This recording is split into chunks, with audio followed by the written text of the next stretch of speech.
शेष नागिन, सर्वश्रेष्ठ नागिन,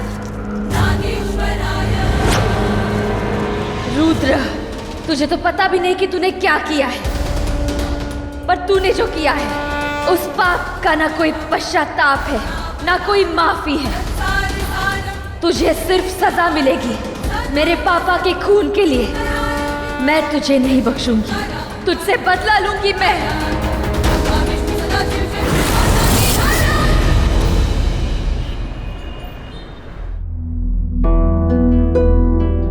ये प्रोफेसर फोन क्यों नहीं उठा रहे? मॉम जल्दी से रेडी हो जाओ, हमें बाहर जाना है। कहाँ जाना है? मॉम आपको याद है मैंने एक लड़की के बारे में आपको बताया था, प्रार्थना, जो रुद्र के ऑफिस में काम करती है, जिसकी शक्ल डिट्टो आपकी जैसी है। आज ना उसकी शादी है और 2 दिन पहले ही ना उसके डैड की भी डेथ हो गई, बिल्कुल अकेले, और उसकी मॉम भी नहीं है। तो मैं चाहती हूँ कि आप भी चलो मेरे साथ और उसकी हेल्प कराओ।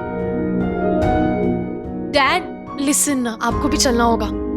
आई डोंट नो व्हाई, जब से उसके डैड के बारे में सुना है ना, मुझे बहुत बुरा लग रहा है। मैं तो ना आपके बिना अपनी लाइफ के बारे में सोच भी नहीं सकती हूँ।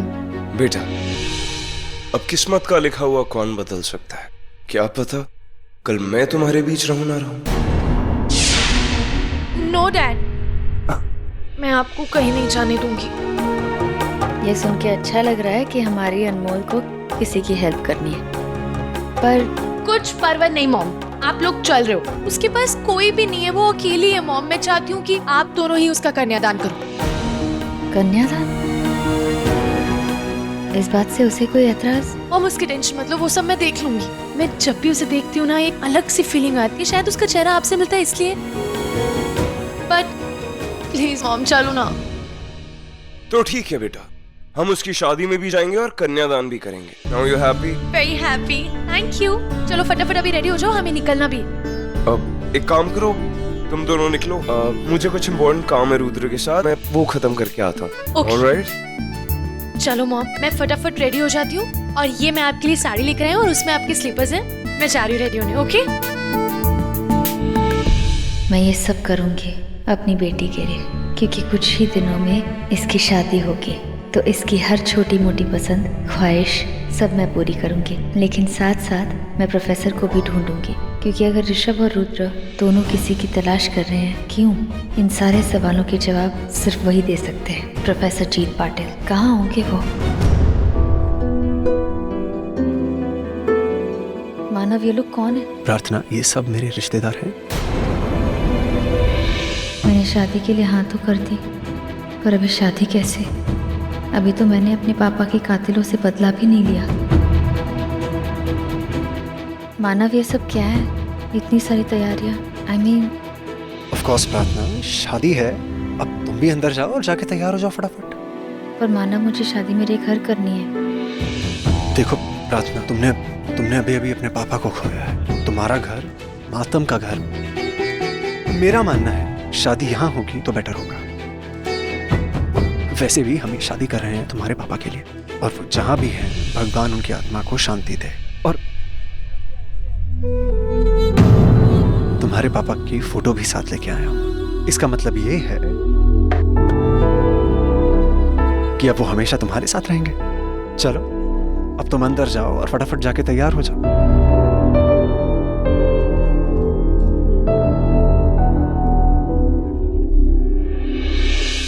मैंने इतने फोन किए प्रोफेसर को, वो मेरा फोन क्यों नहीं उठा रहे? अब मॉम प्रार्थना के रूम में चले क्या? देखते हैं वो रेडी हुई कि नहीं। हम भी उसकी हेल्प करा देंगे। हाँ चलो करते हैं। अब एक्सक्यूज मी, प्रार्थना किस रूम में है? वो वहाँ ऊपर। Okay thank you. जी मॉम चले।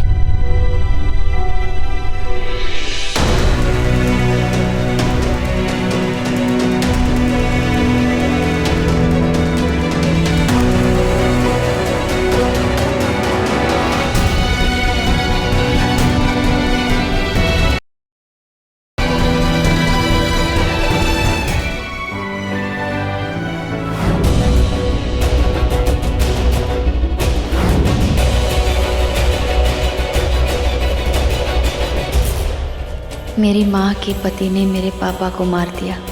इनके पति शायद यही मुझे जन्म देने वाले मेरे पापा हैं, पर नहीं, मेरे तो एक ही पापा है जिन्होंने मुझे अपना बन दिया, इतना अच्छा जीवन दिया। और रुद्र और मिस्टर गुजराल ने क्या किया, मुझे जीवन देने वाले का ही जीवन ले लिया। मेरे पापा के कातिल मेरे सामने खड़े हैं और मैं क्या कर रही हूँ, शादी कर रही हूँ। प्रोफेसर तो अब नहीं रहे, अब मेरे सवालों के जवाब सिर्फ एक ही दे सकती है, सुहासिनी आंटी।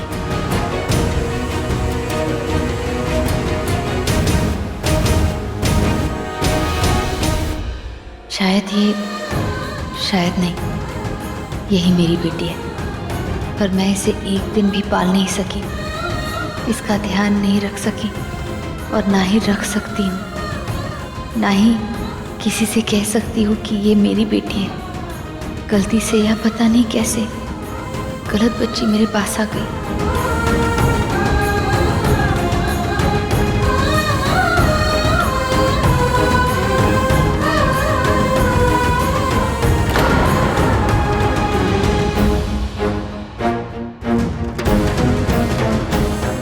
ये आंटी फोन क्यों नहीं उठा रही?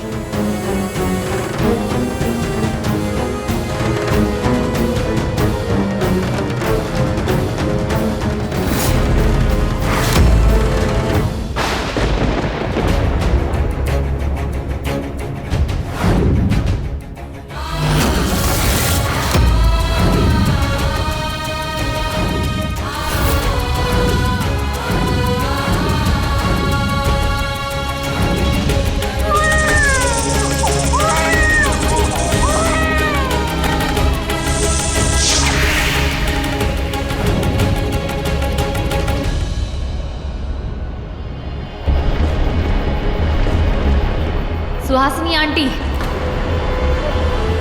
प्रथा,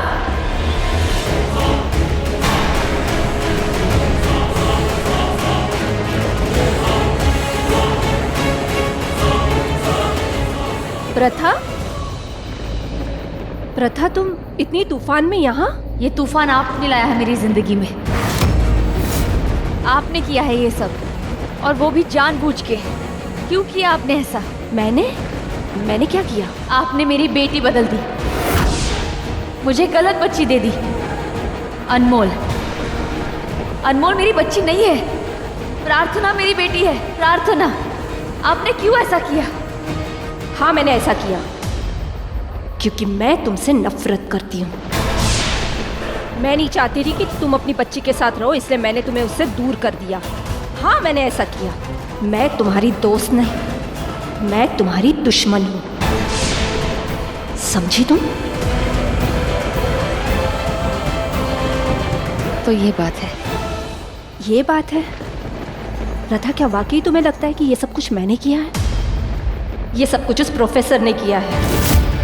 वो बोल रहा था कि वो तुम्हें बहुत अच्छे से जानता है। पता नहीं उसे तुमसे क्या प्रॉब्लम है। मैंने तो बच्ची उसके हाथ में सौंप दी थी और दोनों बच्चियों को उसी ने पाला पोसा है। मैंने दोनों बच्चियों को जन्म के वक्त देखा था और प्रोफेसर बहुत अच्छे से जानता है कि उनमें से तुम्हारी बच्ची कौन सी है और उसकी बच्ची कौन सी है। मुझे नहीं पता उसने तुम्हें गलत बच्ची क्यों दी। बोलो प्रथा, वो तो तुम्हें अच्छे से जानता था ना, और तुम भी तो उसे मानती थी।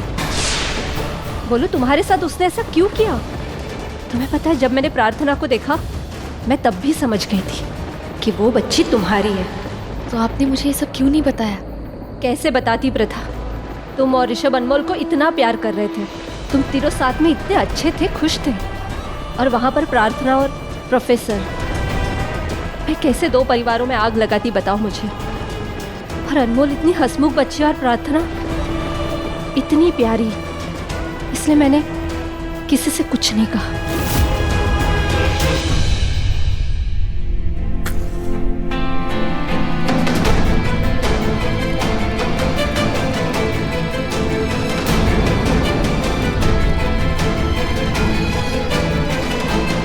मिस्टर ऋषभ, बहुत अच्छा हुआ जो आप भी आ गए।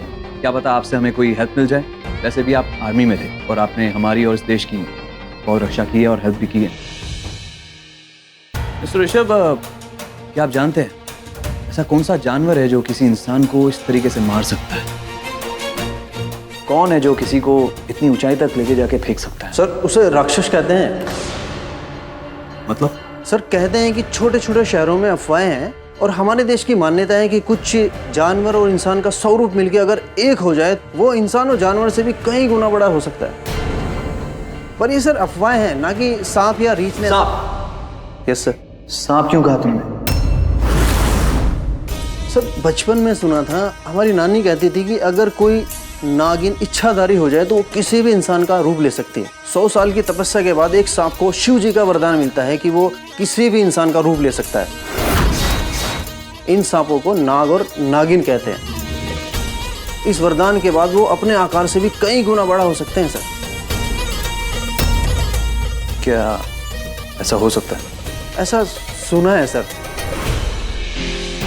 लगता है इस बार दुश्मनों ने अलग किस्म का हथियार चुना है। पहले तो वो हमें रोग से मार रहे थे, बीमारी से मार रहे थे, अब इन अजीब अजीब तरीकों से। लेकिन ये नागिन क्या है? ये नागिन का क्या चक्कर है?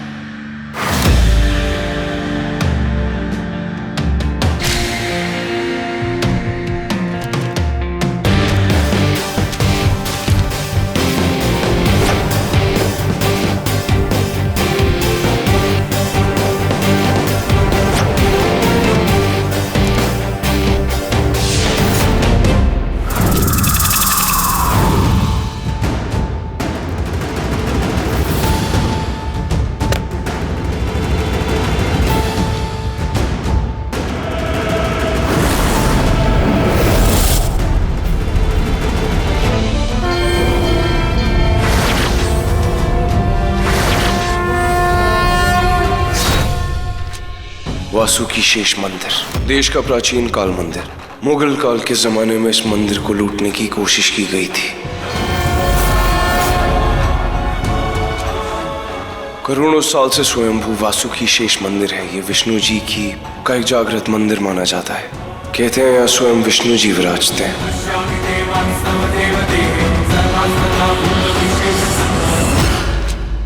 कहते हैं इसके द्वार खोलने के लिए नागों के नाग शेष नाग को आना पड़ता है, या उसे जिसे कहते हैं कि नीलगिरी की पहाड़ियों में आज तक विराजमान है।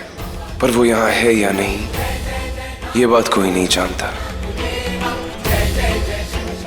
पर 100 साल में एक बार इस मंदिर का द्वार खुलता है, और अगर उसे खोलने के लिए शेषनाग स्वयं खुद नहीं आ सके तो फिर सिर्फ एक शेष नागिन के ही हाथों से ये द्वार खुल सकता है। तो क्या उस रात को जिसने मुझ पर अटैक किया वो एक नागिन ही थी? लेकिन किसी नागिन की मुझसे क्या दुश्मनी? कैसा हो सकता है कि देश के दुश्मनों को शेष नागिन की तलाश हो? क्योंकि उन्हें लगता है इस मंदिर का द्वार सिर्फ एक शेष नागिन ही खोल सकती है। हमें तो लगा था ये दुश्मन देश के पीछे, पर अब पता चला कि देश इस मंदिर में ऐसा कुछ तो है, कोई ऐसा राज जिसकी वजह से शायद वो 5 लोग मर गए या उन्हें मार दिया गया हो। वो इस मंदिर में गए थे। मोरल ऑफ द स्टोरी कि इस द्वार को खोलने के लिए एक शेष नागिन की जरूरत पड़ेगी। लेकिन क्या शेष नागिन वाकई में होती है?